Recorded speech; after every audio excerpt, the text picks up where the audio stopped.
verses 24 to 26. லூக்கா 11ஆம் அதிகாரம் 24 முதல் 26 வசனங்கள்.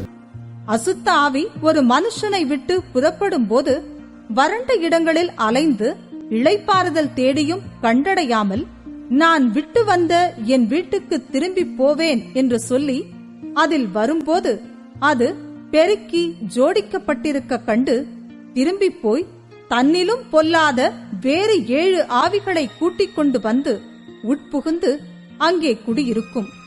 அப்பொழுது அந்த மனுஷனுடைய முன் நிலைமையிலும் அவன் பின் நிலைமை அதிக கேடுள்ளதாயிருக்கும் என்றார்.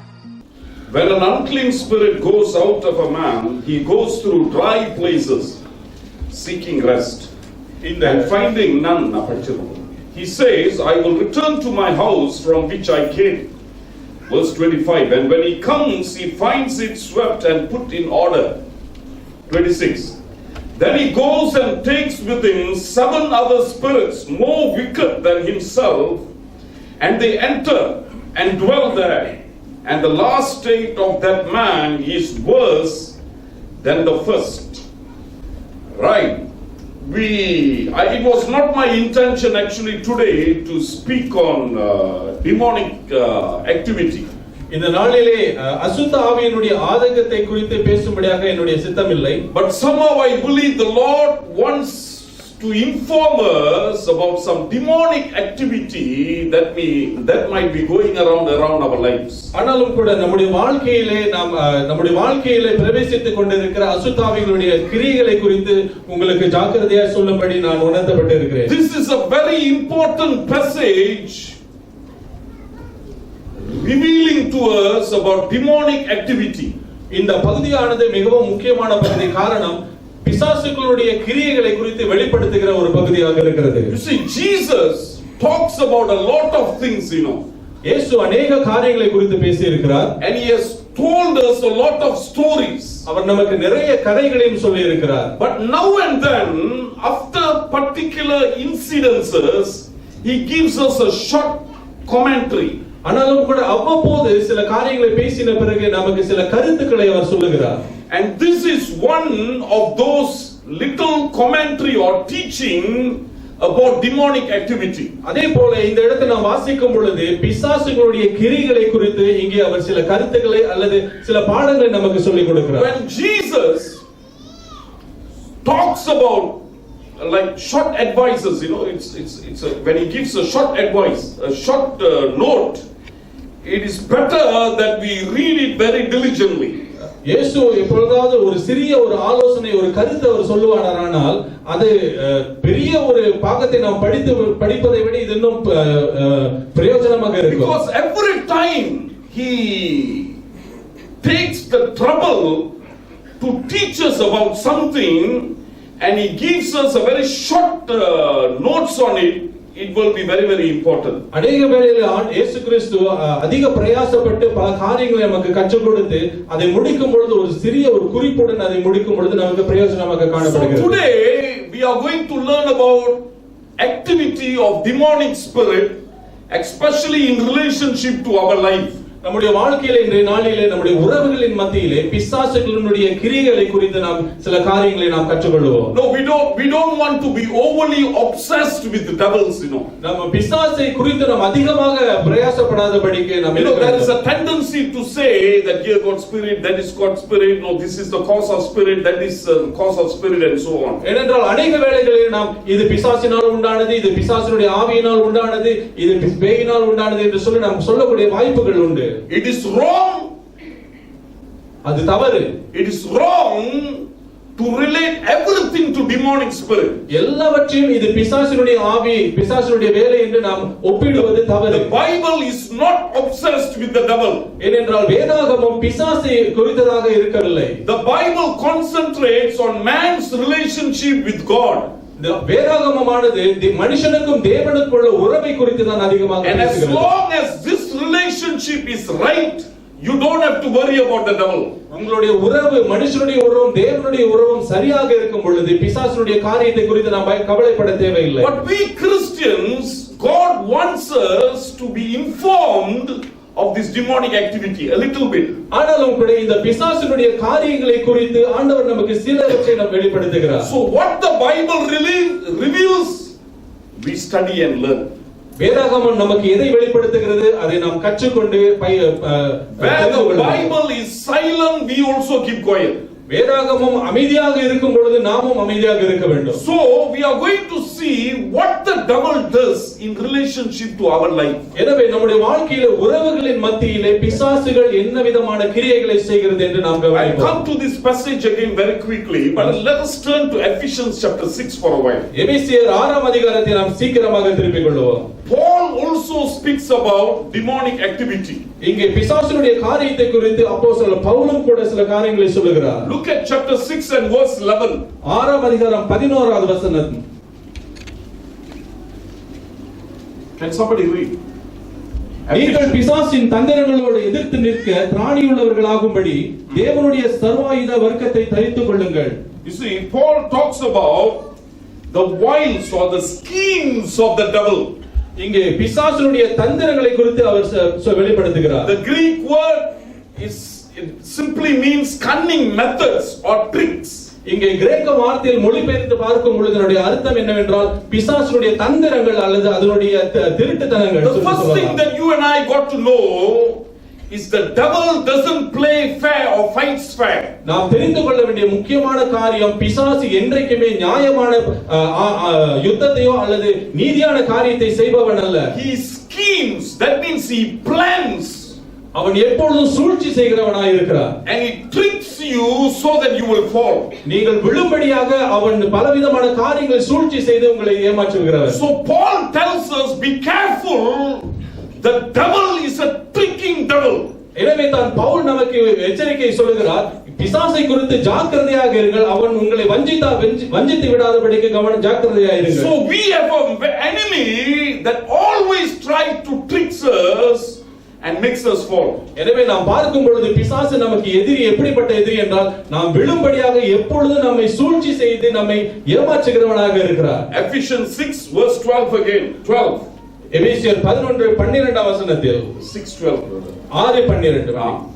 ஏனெனில் மாம்சத்தோடும் இரத்தத்தோடும் அல்ல, துரைத்தனங்களோடும் அதிகாரங்களோடும் இப்பிரபஞ்சத்தின் அந்தகார லோகாதிபதிகளோடும் வானமண்டலில் உள்ள பொல்லாத ஆவிகளின் சேனைகளோடும் நமக்கு போராட்டம் உண்டு. Okay, the word போராட்டம் in English is wrestling in English. I mean, sorry, the word போராட்டம் in மல்யுத்தம் is wrestling in English. Now, the word wrestling, Paul says, we are wrestling with evil forces. Pavul இங்கே நமக்கு விளக்கி சொல்கிறார், நாம் அந்தகார ஆவிகளோடு நாம் யுத்தம் செய்கிறோம், மல்யுத்தம் செய்கிறோம். Now, historians say the wrestling match in ancient Palestine or in the first century when Paul is writing is different from the wrestling match that you and I watch in the TV. சரித்திரபூர்வ எழுத்தாளர்கள் சொல்லுகிற காரியம் என்னவென்றால் அந்த காலத்திலே இந்த ரோமர்களுடைய காலத்திலே மல்யுத்தமானது இன்றைக்கு நாம் பார்க்கிற அந்த ரெஸ்லிங் போல கிடையாது. 2000 years ago the wrestling match is two fellows will be inside a circle.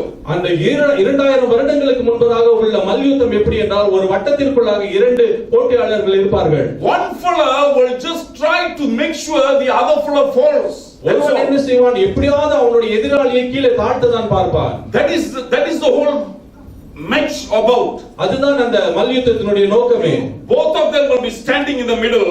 ரெண்டு பேரும் அந்த வட்டத்திற்குள் நடுவில் நிற்பார்கள். They cannot go out of the circle. அந்த வட்டத்தை விட்டு அவர்கள் வெளியே போக முடியாது. One fellow makes sure that the other fellow is supported. So when Paul is talking about our wrestling with the devil, he is saying either you make him fall or the fellow is going to make you fall. எனவே பவுல் எங்களுக்கு நமக்கு சொல்லும் பொழுது அவர் சொல்கிறார், ஒன்று நீ பிசாசை வீழ்த்த வேண்டும் அல்லது பிசாசு உன்னை வீழ்த்தி விடுவான் என்று எச்சரிக்கிறார். This is very real, I'm talking about something that is very real in your life. நான் உங்களுடைய வாழ்க்கையில் நிஜமாக நடக்கிற காரியத்தை குறித்து பேசுகிறேன். Talking about something that is very real in your family. உங்களுடைய குடும்பத்தில் நிஜமாக நடக்கிற காரியத்தை குறித்து we are fighting with the devil that is full of tricks. நாம் அதிகமான தந்திரங்களும் சூழ்ச்சிகளும் நிறைந்த பிசாசுடன் நாம் போராடிக் கொண்டிருக்கிறோம். If he cannot come into your life by the front door, he will come through the window.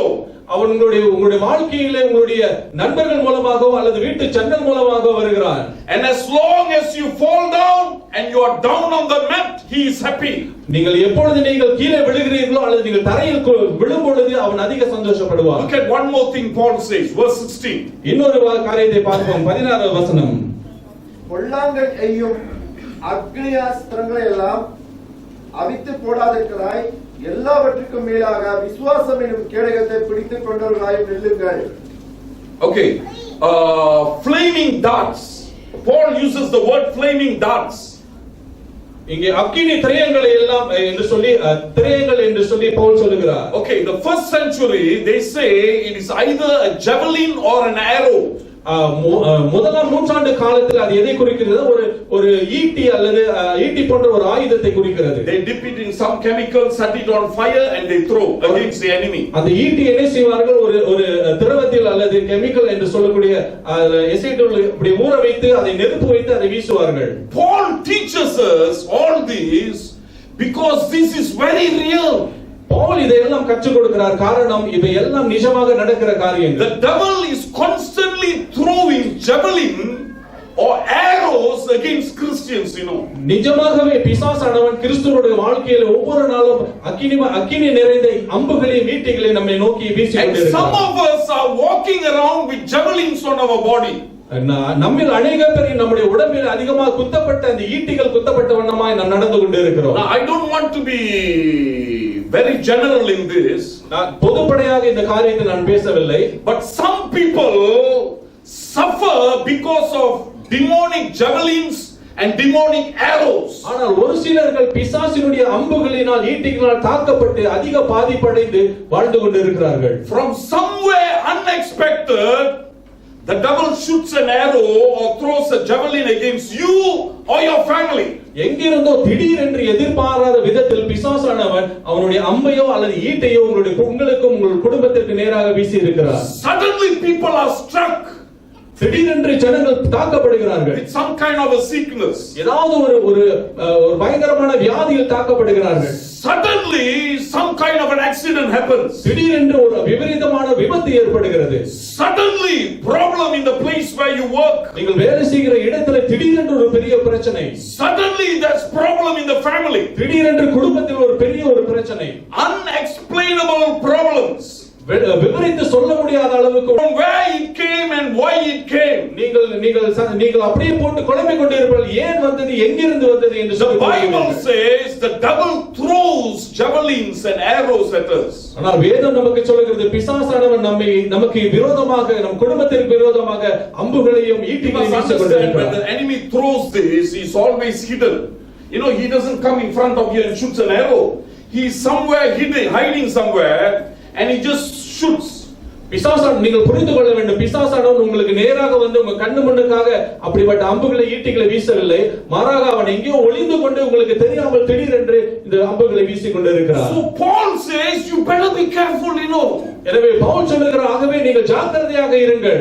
So some of us, as I said earlier, are walking around with arrows and javelins. அதை நான் முன்பு கூறியது போல நம்மில் சிலர் நம்முடைய உடம்பில் பிசாசினால் வீசப்பட்ட அம்புகளினால் தாக்கப்பட்டு அப்படியே நாம் நடந்து கொண்டிருக்கிறோம். Right side problem, left side problem, up problem, down problem, everywhere problem. வலது பக்கம் பிரச்சனை, இடது பக்கம் பிரச்சனை, முன்னுக்கு பிரச்சனை, மேலே கீழே சுத்தி எல்லாமே பிரச்சனை. You go to the doctor, they can't solve your problem. மருத்துவரிடத்தில் போனாலும் பிரச்சனையை தீர்க்க முடியவில்லை. You go to your relatives and friends and somebody else, they can't solve your problems. சொந்தக்காரர்கள் நண்பர்களிடத்தில் போனாலும் கூட ஒரு பிரச்சனையை தீர்க்க முடியவில்லை. These are javelins and arrows that can only be removed by God himself. இவ்விதமான அம்புகளும் ஈட்டிகளும் தேவனால் மாத்திரமே அதை நீக்க முடியும். So you see, in the early days 2000 years ago, there was no sort of a medicine for this kind of luka hurts.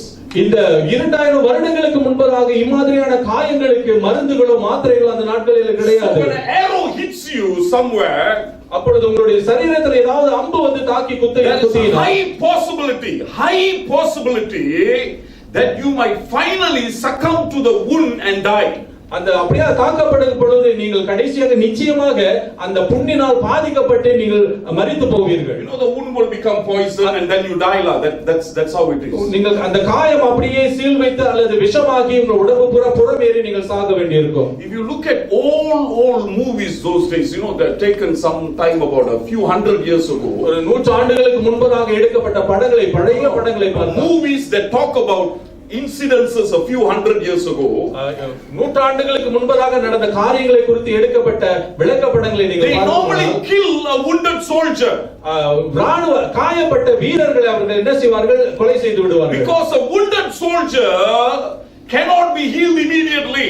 காரணம் காயப்பட்ட ஒரு ராணுவ வீரன் உடனடியாக குணமாக முடியாது. And what happens when we have a lot of wounded soldiers? They will slow down our progress. அப்படியாக இருக்கும் பொழுது நிறைய ராணுவ வீரர்கள் காயப்பட்டு இருக்கும் பொழுது அந்த படை முன்னேறி போக முடியாது. Understand this. இதை நீங்கள் புரிந்து கொள்ள A வேண்டும். lot of wounded people in the church will slow down the progress. சபையிலே இப்படியாக காயப்பட்டவர்கள் அதிகமாக இருக்கும் பொழுது சபையின் வளர்ச்சி குறைக்கப்படும். 5 people in your family, one fellow wounded can give a lot of problem. குடும்பத்தில் 5 பேர் இருக்கும் பொழுது ஒருவர் காயப்பட்டால் அது பெரிய பிரச்சனை கொண்டு வரும். So that is why people of God, we got to be healthy and strong in the presence of God. எனவே தான் பிரியமானவர்களே, நாம் கிறிஸ்துவுக்குள்ளாக தேவனுக்கு முன்பாக நாம் நல்ல சுகாதாரமாகவும் திடகாத்திரமாகவும் இருக்க வேண்டும். So the Bible tells us, be careful, be very careful. எனவே தான் வேதாகமம் நமக்கு சொல்லுகிறது, ஜாக்கிரதையாய் இருங்கள். Between husband and wife, one can be wounded and the wounded person can be a big problem for the progress of the whole family. கணவனும் மனைவிக்கும் யாராவது ஒருவர் காயப்பட்டு இருந்தால் அந்த காயமானது அவர்களுக்கு பகையோ அல்லது விரோதத்தை கொண்டு வந்து குடும்பத்தினுடைய வளர்ச்சியை அது தாக்கும். That is why one Christian have got to cover the whole family or society or community. எனவே தான் ஒரு கிறிஸ்துவனானவன் தன்னுடைய குடும்பத்தையோ அல்லது தன்னுடைய சமுதாயத்தையோ அல்லது தான் தங்கி இருக்கிற தேசத்தையோ அவன் பாதுகாக்க வேண்டும். Why do nations suffer and communities are going through so much of problem? ஏன் இந்த நாட்களிலே தேசங்கள் பாதிக்கப்படுகிறது, சமுதாயங்கள் அதிகமான தாக்குதலை அனுபவித்துக் கொண்டிருக்கிறது? We have been severely hit. நாம் விபரீதமான முறையில் தாக்கப்பட்டிருக்கிறோம். By an enemy, either we are ignorant of or who is invisible. நம்மை தாக்கிய விரோதியானவன் நம்முடைய கண்களுக்கு தெரியாதவர், நம்மால் கண்டுபிடிக்க முடியாதவனாக இருக்கிறார். Now let's come back to our own self. எனவே நம்மை குறித்து நாம் பேசுவோம். So remember this. இதை ஞாபகம் வைத்துக் கொள்ளுங்கள். The devil is full of tricks. Don't think that you are too smart. நீங்கள் அதிக புத்திசாலி என்று நினைக்க வேண்டாம். காரணம் பிசாசானவன் அதிக தந்திரங்களும் சூழ்ச்சிகளும் நிறைந்தவனாக இருக்கிறார். He wants to push you down. That's the wrestling that Paul talks about in verse 16. Pavul 12ஆம் வசனத்திலே பவுல் சொன்னதை போல பிசாசுனுடைய எண்ணம் எல்லாம் நம்மை கீழே தள்ளுவதுதான். And the third thing, he wants to wound you. மூன்றாவதாக அவன் உங்களை காயப்படுத்த நினைக்கிறான். Okay, now having understood that, let us go back again to Luke chapter 11, our passage. இதெல்லாம் புரிந்திருக்கும் என்று நினைக்கிறேன். எனவே நாம் லூக்கா அதிகாரத்துக்கு திருப்பிக் கொள்வோம். Now I will where is Luke 11? Okay, right. Okay. Now I just want to go to this verse first before I continue. Where's the fellow mute? The one that I spoke about that day. He cast out a demon that was mute. 14. Verse 14, right? Verse 14. Chapter 11, verse 14. பின்பு அவர் ஊமையாய் இருந்த ஒரு பிசாசை துரத்தினார். Right. Now listen very carefully. He says a demon that was mute. இங்கே ஒரு ஊமையான பிசாசை ஆண்டவர் துரத்துகிறார். That means these fallen demons have a lot of flaws and they are not complete. They are not good. இங்கே பரலோகத்திலிருந்து தள்ளப்பட்ட பிசாசுகள் அவருடைய தூதர்களும் அதிகமான பாதிப்புகளை உண்டாக்குறவர்கள், அவர்கள் பூரணம் கிடையாது. They are all chachat, you know. அவர்கள் அதிகமான பாதிப்பு உள்ளவர்கள். They are, the Bible calls them unclean spirit. அவைகள் எல்லாம் அசுத்த ஆவிகள், சுத்தமில்லாதவை. Or foul spirits. அவைகள் எல்லாம் அசுத்தமானது, சுத்தமில்லாதது, பூரணம் இல்லாத ஆவிகள். Natrum, you know, dirty, unclean and all these names the Bible gives. வேதம் சொல்லுகிறது போல அதிக நாற்றம், காயங்கள், துர்நாற்றமும் உள்ள ஆவிகளாக இருக்கிறது. So these demons that have fallen are crippled or handicapped spirits. இந்த கீழே தள்ளப்பட்ட இந்த ஆவிகள் எல்லாம் இந்த ஆவிகள் எல்லாம் ஊனமானவைகளாக இருக்கிறது. They were once perfect in a perfect environment, that is heaven. பரலோகத்திலே ஒரு காலத்திலே அவைகள் பரிபூரணமுள்ள பரலோகத்திலே பூரணமான தூதர்களாக And இருந்தார்கள். when they sinned, the Bible says they were cast out. ஆனால் அவர்கள் பாவம் செய்த பொழுது வேதம் சொல்கிறது அவர்கள் கீழே தள்ளப்பட்டார்கள். Coming into a different environment, they were all crippled. இப்பொழுது வித்தியாசமான சூழ்நிலைக்கு அவர்கள் தள்ளப்படும் பொழுது இந்த தூத ஆவிகள் எல்லாம் முடமானவைகளாகவும் ஊனமான ஆவிகளாக மாறிவிட்டது. If it comes upon you, you cannot speak. அப்படி பேச முடியாத ஒரு ஊமை ஆவி உங்களுக்குள் வருமானால் அது உங்களை பேச விடாமல் ஆக்கும். So a lot of us will actually manifest the character of the devil that is inside us. எனவே நமக்குள் அப்படியாய் பாதிக்கப்பட்டிருந்தால் அந்த ஊமையான ஆவியை போல நாம் பேசாமல் இருப்போம். Some people say, I cannot control my temper. I don't know why I did that, I don't know why I almost strangled you to death. சில பேர் சொல்லுவாங்க, என்னால எனக்கு தெரியல ஏன் என்னுடைய ஆத்திரத்தை கட்டுப்படுத்த முடியல, நான் ஏன் அப்படி பேசினேன், உன்னை நான் அப்படி கழுத்து நெரிச்சு கொல்றதுக்கு அளவுக்கு நான் வந்துட்டு எனக்கு என்னன்னு தெரியல. 99% you are influenced by a strong devil, I can tell you that. நான் சொல்ல முடியும் 99% நீங்கள் பிசாசுடைய ஆவியினால் தாக்கப்பட்டு இருக்கிறீர்கள். Okay, some people are suicidal. சில பேர்கள் வந்து தற்கொலைக்கு ஆயத்தப்படுவார்கள். Some people have a lot of character flaws, some diseases are also caused by this kind of demons. ஒரு சிலருக்கு அதிகமான குணாதிசயங்கள் வித்தியாசமான காரியங்கள் இருக்கும். இவைகள் எல்லாம் பிசாசினுடைய ஆவியினால் உண்டாக்கப்பட்டவைகள். Let me give you another proof to prove my point. என்னுடைய கருத்தை நான் உறுதிப்படுத்துறதுக்கு இன்னொரு காரியத்தை உங்களுக்கு சொல்லுகிறேன். Mark chapter 5 verses 3 to 5. Mark 5ஆம் அதிகாரம் 3 முதல் 5. Look at what the Bible says about this devil. அவனுடைய குடியிருப்பு கல்லறைகளிலே இருந்தது. அவனை சங்கிலினாலும் கட்ட ஒருவனாலும் கூடாது இருந்தது. He cannot be bound, meaning he cannot be controlled. Then அவனினாலும் சங்கிலினாலும் கட்டப்பட்டிருந்தும் சங்கிலிகளை முறித்து விலங்குகளை தகர்த்து போடுவார். அவனை அடக்க ஒருவனாலும் கூடாது இருந்தது. You see how the Bible describes this fellow, the legion. இந்த லேகியோன் என்ற ஆவியினால் தாக்கப்பட்ட ஆவியை குறித்து வேதம் எப்படி நமக்கு விளக்கம் சொல்கிறது? They were trying to bind him with chains, they cannot. அவனை சங்கிலியால் கட்டி போட முயற்சி செய்தார்கள், ஆனாலும் கூடாமல் போனது. So finally the Bible says he cannot be controlled. கடைசியாக வேதம் சொல்கிறது அவன் கட்டுப்படுத்தப்பட முடியாமல் போனான். Okay, what happens when demons that cannot be controlled go into a herd of pigs? இந்த கட்டுப்படுத்த முடியாத ஆவிகள் பன்றியின் கூட்டங்களிலே போகும் பொழுது என்ன நடந்தது? So the pigs cannot be controlled. அந்த ஆவிகள் பன்றிகள் மேல் போகும் பொழுது அந்த பன்றியின் கூட்டம் கூட கட்டுப்படுத்த முடியாமல் போனது. So what did the pigs do? They committed suicide. அந்த பன்றிகள் எல்லாம் என்ன செய்தது? எல்லாம் ஓடி போய் மலையிலிருந்து விழுந்து தற்கொலை செய்து கொண்டது. You saw that uncontrollable spirit in a man, கட்டுப்படுத்த முடியாத மனிதனுக்குள் இருந்த அந்த ஆவி, it goes into a herd of pigs that were there, controlled and totally serene. ஒரு இடத்துல அமைதியாக மேய்ந்து கொண்டிருந்த பண்டிகள் மீது இந்த கட்டுப்படுத்த முடியாத ஆவி ஏறியது. And now all the pigs become uncontrollable. இப்பொழுது அந்த அமைதியாக இருந்த அந்த பண்டிகளுடைய கூட்டம் எல்லாம் கட்டுப்படுத்த முடியாமல் அங்கெங்கும் அலறி அடித்து ஓட ஆரம்பித்தது. So what happens like this kind of demons come into human beings? இப்படிப்பட்ட ஆவிகள் மனிதனுடைய உடலுக்குள் வரும்பொழுது என்ன நடக்கிறது? They reflect the character of the devil that has come inside. அப்படியே வரும் பொழுது அந்த ஆவிகளுக்கு என்ன குணாதிசயம் இருக்கிறதோ அதுதான் அந்த மனிதனுக்குள் வருகிறது. These are teachings of the Bible. Please listen very carefully. கவனமாய் கேளுங்கள், இதுதான் வேதாகமத்தினுடைய போதனை. Some of them are driven by lust. ஒரு சிலர்கள் இச்சையினால் வழிநடத்தப்படுகிறார்கள். And it looks like the lust spirit seems to be very rampant and strong among people today.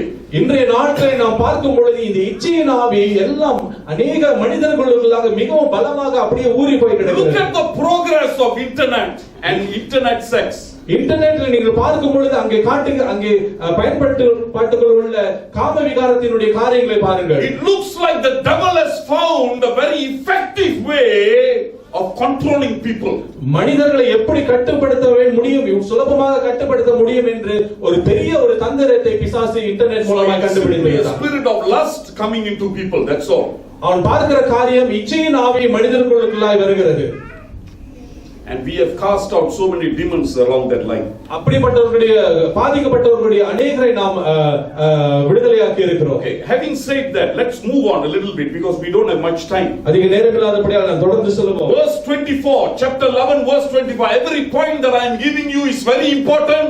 It's there in the Bible, and therefore I want you to read very carefully because it was told by Jesus Christ in a short commentary. இங்கே இயேசுவினால் கொடுக்கப்பட்ட சுருக்கமான விளக்கம் வேதத்தில் உள்ள கருத்துக்கள் எல்லாம் மிக மிக முக்கியமானது. எனவே கவனமாக கேளுங்கள், வாசித்துக் கொள்ளுங்கள். 11 Luke 11 லூக்கா 11ஆம் அதிகாரம் 24ஆம் வசனம் ஓகே படிங்க. அசுத்த ஆவி ஒரு மனுஷனை விட்டு புறப்படும்போது வறண்ட இடங்களில் அலைந்து இளைப்பாறுதல் தேடியும். Number 1, they want a place to rest. முதலாவது காரியம், இந்த பிசாசின் ஆவிகள் சுற்றி திரிந்து ஓய்வு எடுப்பதற்கு ஒரு இடத்தை தேடுகிறது. Jesus is telling us, demons are looking for places to rest. இயேசு சொல்லுகிற காரியம், பிசாசுகள் சுற்றி அலைந்து திரிந்து ஓய்வு எடுப்பதற்கு ஒரு இடத்தை தேடுகிறது. As long as the devil knows that you will not disturb him, he is very happy to rest in you. நீங்கள் பிசாசை எதிர்க்காமல் நீங்கள் அமைதியாக இருந்தால் அவனுக்கு நீங்கள் தான் மிக பிடித்த ஒரு ஓய்வெடுக்கிற இடமாக இருப்பீர்கள். Some of us are not involved in things that make him uncomfortable. நம்மில் சிலர் பிசாசை அலமோத வைக்கிற காரியங்கள் நாம் ஈடுபடாமல் இருக்கிறோம். Our coming to church, our prayer, our reading the Bible is simply ritual. The devil is not disturbed by that. நம்முடைய வாழ்க்கையில நாம் சடங்காச்சாரியத்திற்கு நாம் சபைக்கு வருகிறோம், கடமைக்கு வேதத்தை வாசிக்கிறோம், கடமைக்கு நாம் ஜெபம் செய்துவிட்டு அப்படியே போய் விடுகிறோம். இவைகளெல்லாம் பிசாசை ஒன்றும் செய்வதில்லை. So he is very happy with a person like that. அப்படிப்பட்ட ஆட்களை குறித்து பிசாசு ரொம்ப சந்தோஷப்படுவான். He controls, he sucks his blood and he just stays there. அவன் அப்படியே அந்த மனுஷனை அப்படியே கட்டுப்படுத்தி அவனோட ரத்தத்தை உறிஞ்சி அப்படியே அவன் அந்த மனிதனுக்குள்ள இருப்பான். The person who goes closer to the fire of God, that the devil gets very uncomfortable inside. ஆனால் இந்த பிசாசு அக்கினியா அதிகமான உற்சாகத்தோடு இருக்கிற ஒரு மனிதன் பக்கத்துல போகும் பொழுது அந்த பிசாசுக்கு அது நல்லா இருக்காது, அவன் கஷ்டப்படுவான். Evil spirits are wandering around looking for place to rest. ஒன்றாவது புரிந்து கொள்ளுங்கள், முதலாவது காரியம், பிசாசு அங்கங்க சுற்றி திரிந்து இளைப்பாறுவதற்கு ஒரு இடத்தை தேடுகிறான். And until they rest, they will look for a place. அந்த ஓய்வெடுப்பதற்கு இடம் கிடைக்கும் வரைக்கும் அவர்கள் ஓய்ந்து போக மாட்டார்கள். Look at one more thing Jesus says in verse 24. 24ஆம் அதிகாரத்தில் வசனத்தில் இன்னொரு வார்த்தையை கவனிப்போம். இளைப்பாறுதல் தேடியும் கண்டடையாமல் நான் விட்டு வந்த என் வீட்டிற்கு திரும்பி போவேன் என்று சொல்லி. Dirty fellow, the fellow. You understand what that fellow is saying or not? புரியுதா? You understand what the devil was saying? இந்த பேய் வந்து ஒரு கெட்ட பையன் வந்து சொல்லுது விளங்குதா? He says, I will go back to my house, அவன் சொல்லுகிறான், எங்க தேட இடம் கிடைக்காம நான் திரும்பி என்னுடைய பழைய வீட்டுக்கு நான் போறேன் அப்படின்னு சொல்லுகிறான். The fellow is telling, we are his house, it seems, அவன் சொல்ற வார்த்தை என்னவென்றால் நம்ம எல்லாம் அவனோட வீடுன்னு சொல்றான். That is a dirty devil. The fellow is saying, Ganesan, you don't belong to yourself, you are my house. அவன் சொல்லுகிறான், கணேசன் நீ வந்து உனக்கு சொந்தம் இல்ல, நீ எனக்கு சொந்தம்னு சொல்லி பிசாசு நம்ம உரிமை கொண்டாடுறான். You see, the second thing that you must understand now, when we give the devil a place, you become his house. இரண்டாவது காரியம் புரிந்து கொள்ள வேண்டியது என்னவென்றால், நீங்கள் பிசாசுக்கு இடம் கொடுக்கும் பொழுது நீங்கள் அவனுடைய வீடாக மாறி விடுகிறீர்கள். So you see, he owns you. அவன் சொல்லுகிறான், நீங்க எனக்கு சொந்தம் என்று சொல்லுகிறான். That is why when we are casting out the devil refused to go. எனவே தான் பிசாசின் ஆவிகளை துரத்தும் பொழுது அவன் போக மறுக்கிறான். Because as long as the devil is concerned, he is not renting you. He is not renting in that place. பிசாசை பொறுத்தவரைக்கும் உங்களுடைய சரீரத்தை அவன் வாடகைக்கு எடுக்கவில்லை. He is the owner. அவனுடைய பிடிவாதம் எல்லாம் இந்த சரீரம் என்னுடைய வீடு, என்னுடைய இடம் என்று சொல்லுகிறான். If you are asked to leave your house, உங்க வீட்டை விட்டு நீங்க வெளியே போங்கன்னு சொன்னாக்க உங்களுக்கு எப்படி இருக்கும்? if you are renting, never mind. நீங்க சேவாக்கு இருந்தா பரவாயில்லை. If you are squatting in a relative's house or friend's house, never mind. அல்லது சொந்தக்கார வீட்ல போயிட்டு அப்படியே தொம்பாங்கல உட்கார்ந்துட்டு இருந்தாலும் But பரவாயில்லை. your own house and somebody comes and tells, get out, I'm going to stay in that house, will you let go? ஆனால் உங்க சொந்த வீட்ல ஒரு ஆள் வந்து உங்களை வெளியே போடா அப்படின்னு சொல்லி துரத்தி நான் தங்க போறேன்னு சொன்னாக்க சும்மா இருப்பீங்களா? You see, that is the problem with us when we are casting out demons, இதுதான் நாம் பிசாசுகளை துரத்தும் பொழுது நாம் எதிர்நோக்குகிற பிரச்சனைகள். Because the fellow is not inviting Jesus Christ or Spirit inside. the Holy Spirit inside. ஏனென்றால் பாதிக்கப்பட்ட அந்த மனுஷன் இயேசுவையோ அல்லது பரிசுத்த ஆவியையோ உள்ளுக்கு வர வைக்கவில்லை. Some of them I have found they don't want the devil to go. They are very happy with the devil. ஒரு சிலர் நான் சந்தித்திருக்கிறேன், அவர்கள் பிசாசு அவங்களை விட்டு போகாம இருக்கிறது அவங்களுக்கு சந்தோஷம். It is like Bodo Likers gola gola gola. You know, devil is saying gola gola. Very happy. We are having a very good relationship. Why are you disturbing us? You know. அது பார்க்கும்போது நம்ம தான் மடைய மாதிரி போன்னு விரட்டிட்டு இருப்போம். அவன் போவாதேன்னு போக மாட்டேன்னு அப்படியே உட்கார்ந்து நம்மளே முட்டாளாக்கிற மாதிரி இருக்கும். This is the problem with demon casting. இதுதான் பிசாசுகளை துரத்தும் பொழுது நாம் சந்திக்கிற பிரச்சனைகள். You not only don't want that fellow, அவன் வேண்டாம் என்று சொல்வது மட்டுமல்லாமல், you got to bring in somebody more powerful to occupy that place. அந்த இடத்திலே வந்து ஆதிக்கம் செய்ய முடியாத இன்னும் அதிக வல்லமை உள்ள ஒரு ஆளை நீங்க கொண்டு வர வேண்டும். Now I will come back to that later. அது பிறகு நாம் பார்ப்போம். Verse 21. 21ஆம் வசனம். Quickly. ஆயுதறிந்த பலவான் தன் அரண்மனையை காக்கிற போது அவனுடைய பொருள் பத்திரப்பட்டிருக்கும். Okay, number 1, number 3 or 4, whatever. He says the devil guards you diligently, you know. இங்கே வேதம் சொல்கிறது பிசாசு உங்களை அப்படியே ரொம்ப பத்திரமாக பாதுகாத்து கொண்டு இருக்கிறார். The devil is not a stupid devil. பிசாசு முட்டாள் என்று நினைச்சிராதீங்க. He takes care of you very diligently. அவன் உங்களை ரொம்ப பத்திரமா உங்களை பாதுகாத்து கொண்டு இருக்கிறார். For the past 1 or 2 weeks the Lord has been giving me an impression, a picture, a vision, whatever you want to call it. கடந்த ஒரு முதல் 2 வாரங்கள் ஆண்டவர் எனக்கு ஒரு சில காரியங்களை அப்படியே தரிசனத்தில் அப்படியே ஏதாவது காண்பித்துக் கொண்டு இருக்கிறார். It is like a train going towards destruction. ஒரு ட்ரெயின் அப்படியே ஒரு அழிவை நோக்கி போய்கிட்டே இருக்குது. People are inside the train. அநேக ஜனங்கள் அந்த ரயிலுக்குள்ள உட்கார்ந்து இருக்காங்க. They are served very good food. அவர்களுக்கு நல்ல சாப்பாடு எல்லாம் கொடுக்கப்பட்டிருக்கு. There is nice live entertainment. அவங்க கண்ணுக்கு முன்னாடி நல்ல ஒரு திரைப்படம் ஓடிக்கொண்டிருக்கிறது. Everything that they want has been given and provided by the people who are serving in the train. அந்த ரயில்கள்ல பயணம் செய்கிற எல்லாருக்கும் அவங்களுடைய தேவைகளை சந்திக்கிறதுக்கு அவங்களை பணிவிடை செய்வதற்கு எல்லாம் நல்லா செஞ்சு கொண்டிருக்கிறாங்க. You are standing outside and telling, get out of that train. நீங்கள் வெளியே நின்று அந்த ரயில்ல இருந்து எல்லாத்தையும் கீழே வெளியே வாங்க என்று சொல்லி கத்திக் கொண்டிருக்கீங்க. Because if you are going to sit there, you are going to die. The train is going to meet an accident or whatever. அந்த ரயிலுக்குள்ள நீங்க உட்கார்ந்துட்டே இருந்தீங்கனாக்கா அது போய் ஒரு விபத்துக்குள்ள ஆக போகுது, எல்லாரும் செத்து போயிருவீங்க, வெளியே வாங்க என்று சொல்லி நீங்க கத்துறீங்க. But the people inside look out at you. ஆனா உள்ளுக்கு இருக்கிற அந்த பயணிகள் எல்லாம் உங்களை பார்த்து, you are wearing short pants and slippers and a singlet. நீங்க ஒரு சாதாரண ஒரு டி-ஷர்ட் போட்டுட்டு ஒரு அரைக்கால் சிலுவார போட்டு செருப்பு போட்டு நிக்கிறீங்க. People looks very pathetic la. உள்ளுக்குள்ளவங்க உங்களை பார்த்து இவன் பைத்தியக்கார மாதிரி இருக்கு. Look at the food I am eating. நான் சாப்பிடுற சாப்பாடை நீ பாத்தியா? Look at the women who are dancing. அங்க பெண்ணுக்கு பாரு ஆடிக்கொண்டிருக்கிற அழகான பெண்களை பாரு. Look at the movies in the screens all around me. திரைப்படங்களில் காண்பிக்கப்படுகிற எல்லா அந்த படங்கள் எல்லாம் பாரு.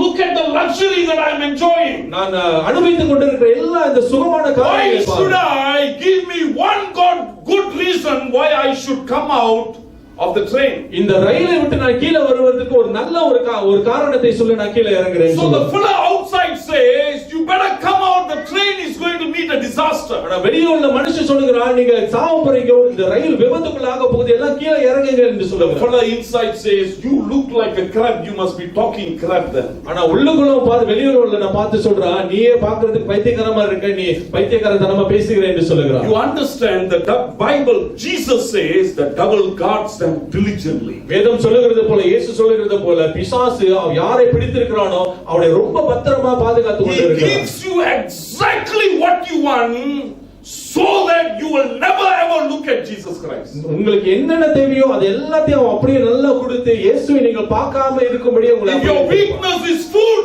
he will indulge you with it. உங்களுக்கு உங்களுடைய பலவீனமே சாப்பாடுனாக்க உங்களுக்கு நல்ல சாப்பாடை கொடுப்பார். If it is sex, he wants to give it to you. அப்படி உங்களுக்கு உடல் உறவு அது தேவை என்றால் அதை கொடுப்பார். If it is money, he will give it to you. உங்களுக்கு பணம் தான் ரொம்ப ஆசைனாக்க பணத்தை அள்ளி கொடுப்பார். Your family is too big for you, then he will give it to you. உங்களுக்கு too great or whatever. அப்படி குடும்பம் தான் உங்களுக்கு ரொம்ப பெருசுனாக்க குடும்பத்தை உங்களுக்கு கொடுப்பார். He will make sure that you are occupied with what he gives you so that you will never turn and look at the cross. உங்களுக்கு என்ன தேவை எல்லாத்தையும் உங்களுக்கு கொடுத்து அனுபவிக்க விட்டு நீங்கள் இயேசுவின் பக்கம் திரும்பாமல் ரொம்ப பத்திரமா உங்களை பாதுகாத்துக் கொள்ளுவார். Constantly tells us, jump out of the train, I will catch you. ஆனால் இயேசு அந்த வார்த்தை அந்த குரல் சொல்லுகிறது போல நீங்க அந்த ரயிலை விட்டு கீழே குதிக்கும் பொழுது ஆண்டவர் உங்களை பாதுகாத்துக் கொள்வார். Why go for the cross when you are enjoying your life inside the train? ஆனால் இந்த ரயிலுக்குள்ள எல்லா சுகமான காரியங்கள் இருக்கும் பொழுது ஏன் சிலுவைக்கு போக வேண்டும்? Okay, right, let's continue. Verse 26. 26வது வசனம். திரும்பி போய் தன்னிடம் பொல்லாத வேறு 7 ஆவிகளை கூட்டிக் கொண்டு வந்து உட்புகுந்து அங்கே குடியிருக்கும். அப்பொழுது அந்த மனுஷனுடைய முன்னிலைமையிலும் அவன் பின்னிலைமை அதிக கேடுள்ளதாய். I learned something very important in this verse now. இந்த வசனத்துல ஒரு முக்கியமான காரியத்தை நான் கற்றுக்கொண்டேன். Never cast out the devil if that fellow doesn't want Jesus Christ. எவனுக்காவது இயேசு எனக்கு வேண்டாம்னு சொன்னா அவனுக்குள்ள இருக்கிற பிசாசை துரத்தவே கூடாது. You know, this devil, the Bible says, you cast him out. ஏனென்றால் வசனம் சொல்லுகிறது நீ பிசாசுக்கு பிடித்தவனே அவனை துரத்தி விடுறீங்க. He பிசாசு goes out. அந்த பிசாசு போயிடுறான். And then he looks for a place to stay, you know. அந்த பிறகு அந்த பிசாசு அப்படியே சுற்றி திரிந்து தங்குவதற்கு ஒரு இடம் தேடுறான். He comes back to the person அதெல்லாம் தேடி இடம் கிடைக்காம மறுபடியும் அந்த பழைய ஆளுகிட்டே வரான். and sees the person empty. வந்து பார்க்கும் பொழுது அந்த பழைய ஆளுக்கு உள்ள அப்படியே கோசமா இருக்கு. He never goes inside. ஆனா அந்த பிசாசு உடனே அந்த இடத்துல போய் போறாது. You know why he doesn't want to go inside? ஏன் உடனே போக மாட்டான் தெரியுமா? Because he knows if he goes inside, there is a high possibility he'll be kicked out again. அவனுக்கு தெரியும் அந்த காலியான இடத்துல திரும்பி போய் பூந்தானாக்கா மறுபடியும் அவன் எத்தி உதைக்கப்படுவான். So he goes out and brings his gang. அப்ப இந்த பிசாசாவி என்ன செய்யறான்? மறுபடியும் போய் அவனுடைய கூட்டாளி எல்லாம் கூட்டிட்டு வரான். You come la, you look very strong and big la. You also come la. அவனுடைய பிசாசோட கேங்லாம் போயிட்டு யார் இன்னும் நல்லா ஸ்ட்ராங்கா இருக்க தடியா இருக்கிற ஆள் எல்லாம் அப்படியே கூட்டிட்டு வரும். Now a lot of demons come inside. இப்போ நிறைய ஆவிகள் உள்ளுக்கு வந்து விட்டது. Casting out the demons becomes a problem for us. இப்போ இதெல்லாம் நம்ம துரத்தும் பொழுது அந்த பிசாசுகள் நமக்கு பிரச்சனையாக மாறி விடுகிறது. You understand? That is why hypocrisy is the biggest sin in the church. Our biggest sin that can destroy any human being. எனவே தான் இப்படிப்பட்ட இந்த மாயமான காரியங்கள் சபைகளில் மிகப்பெரிய ஒரு பிரச்சனையாக இருக்கிறது. That fellow behaves like a Christian. அந்த மாயமான போல இருக்கிற மனுஷன் வந்து நல்ல பெரிய ஒரு கிறிஸ்தவனை போல காண்பிப்பான். Like a Christian. அவன் கிறிஸ்தவனை போல நடிப்பான். He can talk the language of a Christian. கிறிஸ்தவனுடைய பாஷையை பேச முடியும். He knows even the actions of a Christian. You know, hallelujah, praise the Lord, brother. கிறிஸ்தவர்களை போல ஹalleluya என்று சொல்லி பாடி எல்லாருக்கும் கை கொடுத்து ஹalleluya என்று சொல்லுவான். That is the devil that we can never cast out. அப்படிப்பட்ட ஆவிகளை தான் நாம் துரத்தவே முடியாது. You know why? Because that fellow is simply filled with diligent spirits. ஏனென்றால் இப்படிப்பட்ட மனுஷர்களுக்குள்ள இருக்கிற ஆவிகள் நல்ல புத்திசாலியான ஆவிகளாக இருக்கு. But there is another problem. ஆனா இன்னொரு பிரச்சனையும் உண்டு. He also got lots of javelins in his body. அப்படிப்பட்ட ஆளுகளுடைய உடல்ல தான் நிறைய அம்புகள் குத்தப்பட்டு இருக்கும். You got to decide where you are. எனவே நீங்கள் எங்க இருக்கிறீங்க இருக்க போறீங்க என்று சொல்லி The Bible only reveals the situation. வேதம் நமக்கு சூழ்நிலைகளை வெளிப்படுத்துகிறது. Jesus tells us, I came for sinners. இயேசு சொன்னார் நான் பாவிகளுக்காக வந்தேன் என்று சொல்கிறார். And if you want salvation, you got to come to me. உனக்கு சுவிசேஷம் விடுதலை வேண்டும் என்றால் நீ என்னிடத்தில் வர வேண்டும். Similarly here the Lord is telling us this is how demons work. அதே போல தான் இயேசு இங்கே சொல்லுகிறார் பிசாசுகள் இப்படியாக தான் கிரியை செய்கிறது. If you want deliverance, the medical doctor cannot help you, the psychiatrist cannot help you. உங்களுக்கு விடுதலை வேண்டுமானால் டாக்டர் மருத்துவரோ அல்லது எப்படிப்பட்ட நிபுணரோ உங்களை விடுதலை செய்ய முடியாது. You must have somebody more powerful than the demons that are inside you. இந்த உங்களுக்குள்ள இருக்கிற அந்த பிசாசை விட அதிக வல்லமை உள்ள ஒருவர் உங்களுக்கு தேவை. Pastor cannot help you, counseling cannot help you, nobody can help you. போதகர் உங்களுக்கு உதவி செய்ய முடியாது, நல்ல ஆலோசனை உங்களுக்கு உதவி செய்ய முடியாது, யாரும் உங்களுக்கு உதவி செய்ய முடியாது. You want the devil to be out and don't come back again, you got to put inside Jesus Christ. உங்களை அந்த பிசாசு உங்களை விட்டு போக வேண்டும், திரும்பி வரக்கூடாது என்றால் நீங்கள் உங்களுடைய காலியான இடத்துல இயேசுவை கொண்டு வந்து வைக்க வேண்டும். If not, we'll be wasting our time and your time. அல்லாவிட்டால் நாம் எல்லோரும் நம்முடைய நேரத்தை வீணாக்கி கொண்டு இருப்போம். So one more thing, verse 26 tells me, 26ஆம் வசனத்திலே the devil also jumped from place to place, you know.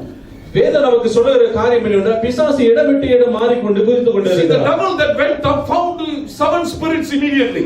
இந்த வெளியே போன இந்த பிசாசு உடனே அங்கே சுற்றி திரிந்து இன்னும் 7 ஆவிகளை கண்டு கூட்டிட்டு வருது. 7 could be a number, either it's just 7 or a number symbolizing perfection. இந்த 7 சொல்லும் பொழுது சாதாரணமா ஒரு நம்பராக 7 ஆவிகளாக இருக்கலாம், அல்லது 7 என்று சொல்லும் பொழுது பூரணம் என்று சொல்லப்படுகிறது. That means he fills your life completely with the devil. அது எதை காட்டுகிறது என்றால் பிசாசு அது போய் மறுபடியும் 7 பூரணமான ஆவிகளை கொண்டு வந்து உங்க வாழ்க்கையை பூரணப்படுத்துகிறது. Every area of your life perfectly taken care and protected, either by pain or by pleasure. உங்களுடைய வாழ்க்கையினுடைய எல்லா பகுதிகளும் சந்தோஷமானாலும் சரி, வலி துக்கமானாலும் சரி, எல்லா பாகங்களையும் இந்த பிசாசின் ஆவிகள் ஆதிக்கம் செய்யாது. Listen church, we have no time to play with the devil. சபையோரை கவனியுங்கள், நாம் பிசாசோடு விளையாடிக் கொண்டிருக்க நமக்கு நேரம் இல்லை. It doesn't pay playing with the devil. பிசாசோடு நாம் விளையாடுவது நமக்கு எந்த ஒரு லாபமும் கிடையாது. If this passage which is spoken by the Lord and what I have shared with you is exactly as it is, இது இயேசு சொன்ன அந்த வார்த்தைகளை உங்களோட நான் பகிர்ந்து எப்படி சொல்லப்பட்டிருக்கோ அப்படியே நான் உங்களுக்கு பகிர்ந்து கொண்டேன். Parents can infect their children with demons. பெற்றோர்கள் அவர்களுடைய பிள்ளைகளை அவர்கள் பிசாசினுடைய ஆதிக்கத்தினால் பாதிக்க முடியும். You think very carefully. கவனமாக யோசித்து பாருங்கள். You will come to the conclusion because of what you did, your children are suffering. நீங்கள் யோசித்து பார்க்கும் பொழுது நீங்க ஒரு சமயத்தில் செய்த காரியங்கள் உங்களுடைய பிள்ளைகளை பாதிக்கும். Don't play with the devil. பிசாசோடு விளையாடாதீர்கள். Don't you ever play with the devil. எந்த காலத்திலும் காரணத்தோடும் பிசாசோடு விளையாடாதீர்கள். You will walk around with javelins. அவன் கையில ஈட்டியோடு சுற்றி திரிந்து கொண்டிருப்பான். Children will definitely walk around with javelins. நீங்கள் எப்படி ஈட்டினால் பாதிக்கப்பட்டு நடந்து சுற்றி திரிகிறீர்களோ அப்படியே உங்களுடைய பிள்ளைகளும் பாதிக்கப்படுவார்கள். Your grandchildren will walk around with javelins. உங்களுடைய பேர பிள்ளைகளும் கூட அப்படியே அம்புகளினால் தாக்கப்பட்டவர்களாய் சுற்றி திரிவார்கள். Let me give you few points and then close. Just no explanation. Hopefully, no, just close. ஒரு சில காரியங்களை கவனித்து நாம் முடிப்போம். Number 1, make sure that your life is filled with Jesus.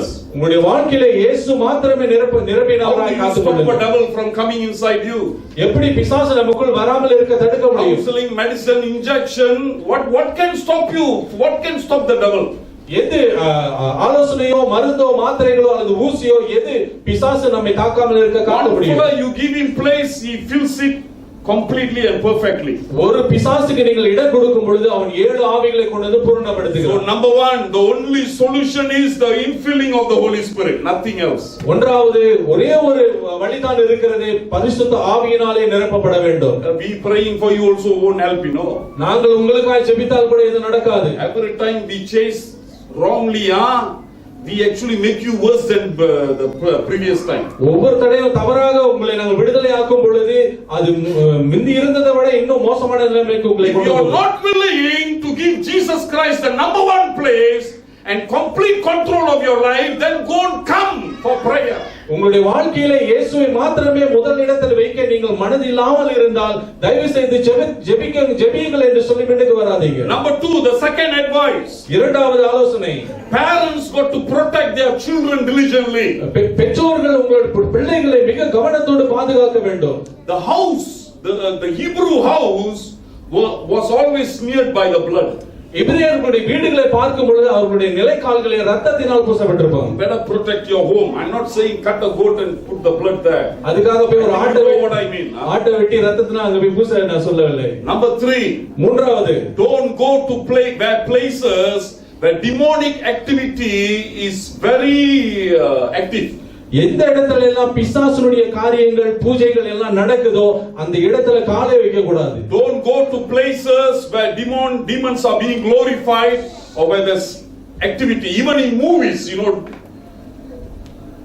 some people love the horror movies, you know. எந்தெந்த இடங்களிலே பிசாசுகளுக்கு பூஜை பண்ணப்படுகிறதோ அதுகளை கொண்டாடப்படுகிறதோ அந்த இடத்துக்கெல்லாம் போகாதீர்கள். படங்களிலும் கூட இந்த பேய் படங்கள் understand me. I'm not frightening you. I'm scared here, scared, don't go there. I'm not telling you that. நான் உங்களை அப்படியே பூச்சாண்டி காட்டி உங்களை பயமுறுத்தல, இங்க போவாத அங்க போவாத நான் பயமுறுத்தல. I'm just telling you, if you are strong, be filled, praise God for that. நான் உங்களை என்ன சொல்லுகிறேன், நீங்கள் நிறைய அபிஷேகம் பெற்றவர்கள் நல்ல பலமாக நீங்கள் இருந்தா உங்களுக்கு பிரச்சனை இல்லை. But if you have a careless and unhealthy attraction, then you better be careful. ஆனால் நீங்கள் அஜாக்கிரதையாய் நீங்கள் தவறான காரியத்தில் நீங்கள் இழுக்கப்பட்டீங்கனாக்கா ஜாக்கிரதையாக இருங்கள்.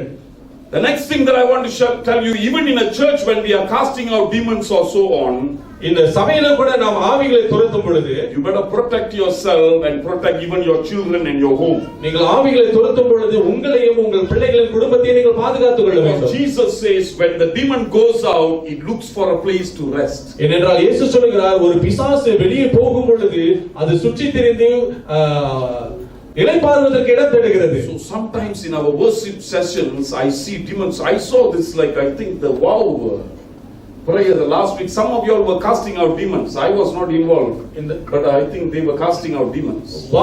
ஜெப கூட்டத்துல கூட நான் சில காரியங்களை பார்த்தேன், சில பிசாசுடைய கிரியைகளை பார்த்தேன். அவர்கள் எல்லாம் ஓட்டிக் கொண்டிருந்தாங்க சில பேர்.